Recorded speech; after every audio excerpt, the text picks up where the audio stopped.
winter?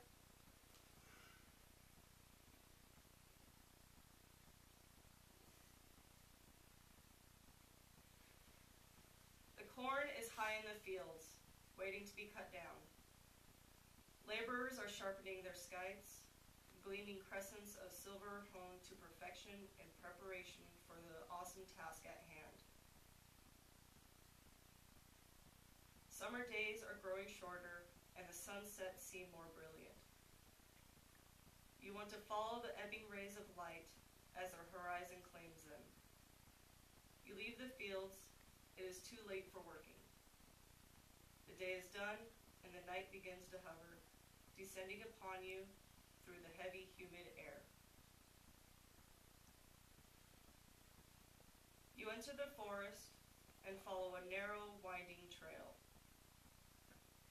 You wend your way around trees, fallen branches cracking under your feet. A few leaves have already started to fall. The once lush green foliage of summer is starting to fade ever so slightly. You begin to notice pale yellows as the dense greens fade. You can feel the approach of autumn in the twilight. The dusk seems cooler now than it did just days before. Onward you walk, hearing the creatures of the night begin to awaken. You hear footsteps other than your own, and you know that the company you keep is with the deer, the raccoons, and opossums. You walk deeper into the forest until the tree line begins to grow sparse.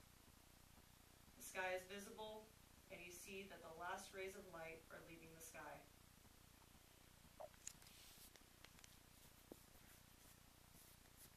The path widens and changes from soil to sand. You emerge from the dark woods to find yourself on a sandy shore. Several feet away from the trees is the water's edge. You watch as the sun drops into the water, then disappears. The remaining light dances upon the surface of the water, shimmering, undulating with the waves as they lap the shore. Before you is a small wooden boat beached on the sand. You are compelled to follow the sun, as if by pursuing the dying rays, you could prolong the summer just a little bit longer. You crouch down, grabbing the boat on either side of the bow, and begin to run into the waves. The water is sharp and cold as it splashes around your knees. You push off the sandy bottom and jump into the boat. You have no sail, no oars, just a strong intention of your heading. The water is glassy, save for the ripples of the waves. You glide across the surface, buoyed by the waves and guided by the wind. You can cast yourself upon the mercy of the elements, and they welcome you gently.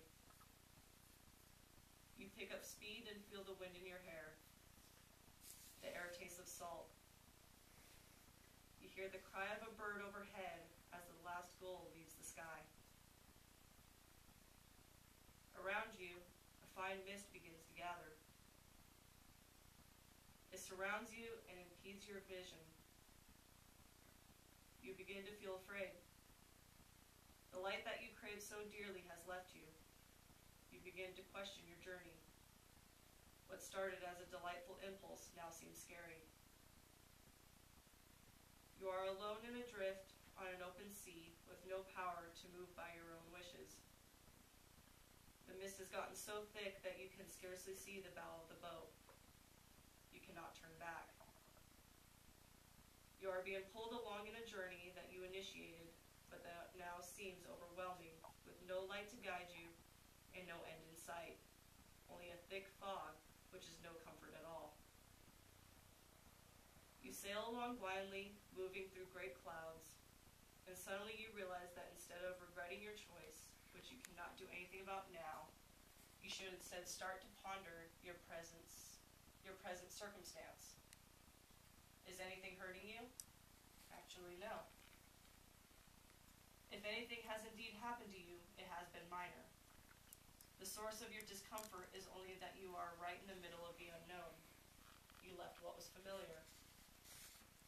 You made a conscious, albeit spontaneous choice to leave solid ground behind in order to aspire to something intangible. Whatever your reasons for taking this journey, your sense of adventure has been summoned. The only thing keeping you from enjoying it is your own fear.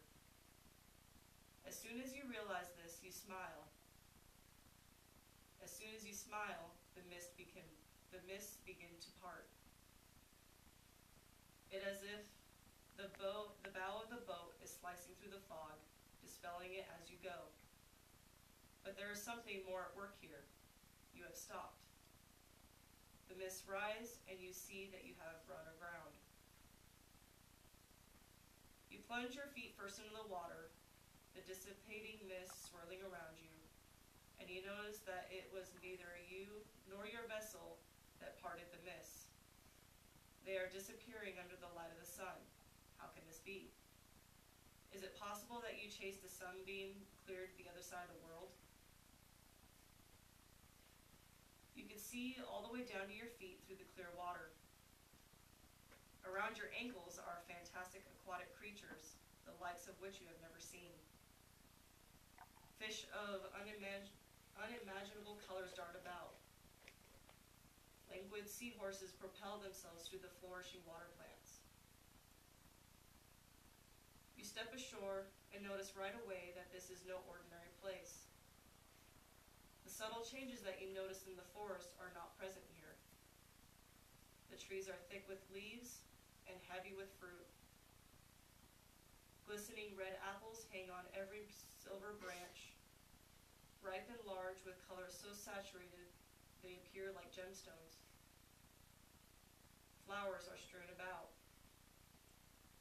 They cover the land with gentle pastels, fiery fuchsias, and shades of blue that rival the sea.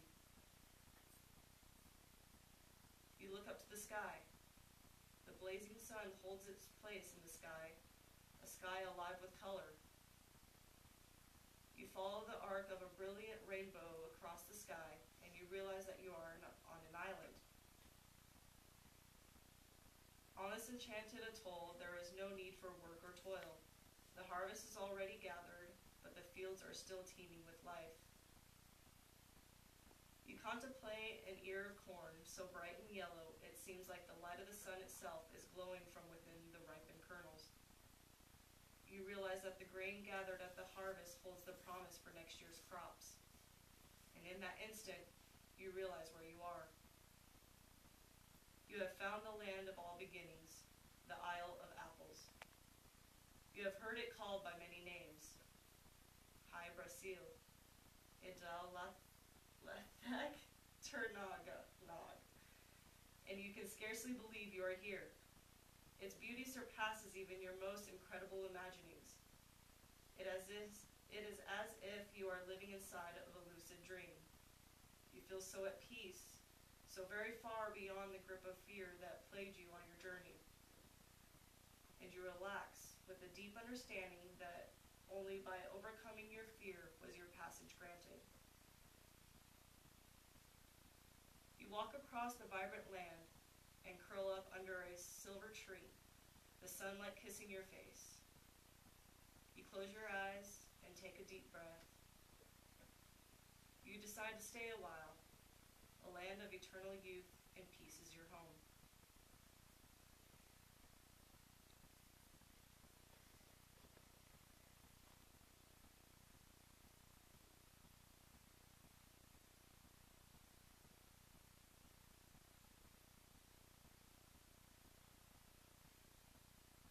Slowly bring yourself back.